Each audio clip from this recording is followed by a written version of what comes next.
السلام علیکم ورحمۃ اللہ۔ الحمدللہ وحدہ والصلاۃ والسلام علی من لا نبی بعد، اما بعد فاعوذ باللہ من الشیطان الرجیم، بسم اللہ الرحمن الرحیم۔ آج کا درس قرآن ام کنتم شہداء اذ حضر یعقوب الموت، یا تم تھے شہداء موجود حاضر تھے، اذ حضر یعقوب الموت، یا یعقوب علیہ السلام کی موت کا وقت آیا،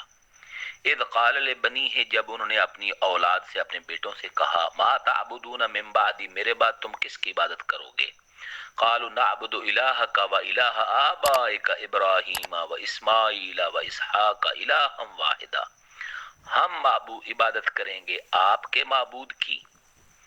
آپ کے باپ دادا کا جو معبود ابراہیم اور اسماعیل اور اسحاق علیہ السلام کا ہے،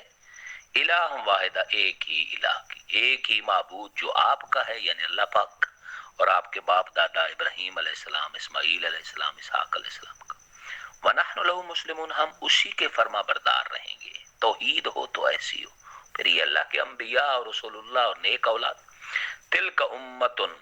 یہ ایک جماعت ہے، قد خلت، جو گزر گئی، لہا اس کے لیے، ما کا سبت، جو اس نے کمایا،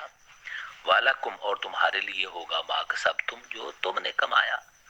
کتنا پیارا اصول ہے، جو پہلے لوگوں نے اچھائیاں کی ان کو اچھا بدلہ ملے گا، جو برائیاں کی ان کو سزا ملے گی، جو تم لوگ اچھائیاں کرو گے تمہیں اللہ پاک اچھا اجر عطا فرمائیں گے، جزا ملے گی، اور برائیاں کرو گے تو سزا ملے گی۔ ایک دوسرے کے حساب کتاب تم سے نہیں لیا جائے گا، ولا تسألون، اور تم سے سوال نہیں کیا جائے گا، تم سے نہیں پوچھا جائے گا، اما اس چیز کے بارے میں جو قانون تھے وہ لوگ یعملون عمل کرتے، تم سے تمہارے اعمال کے بارے میں پوچھا جائے گا، جو پہلے لوگ تھے ان کے بارے میں ان سے پوچھا جائے گا۔ تو یہاں پہ توحید کا تذکرہ، حضرت یعقوب علیہ السلام کی نیک اولاد کا تذکرہ، اور باپ دادا اسحاق، ابراہیم اور اسماعیل علیہ السلام اجمعین کا تذکرہ، اور رب کی توحید کو کس طرح انہوں نے اپنایا،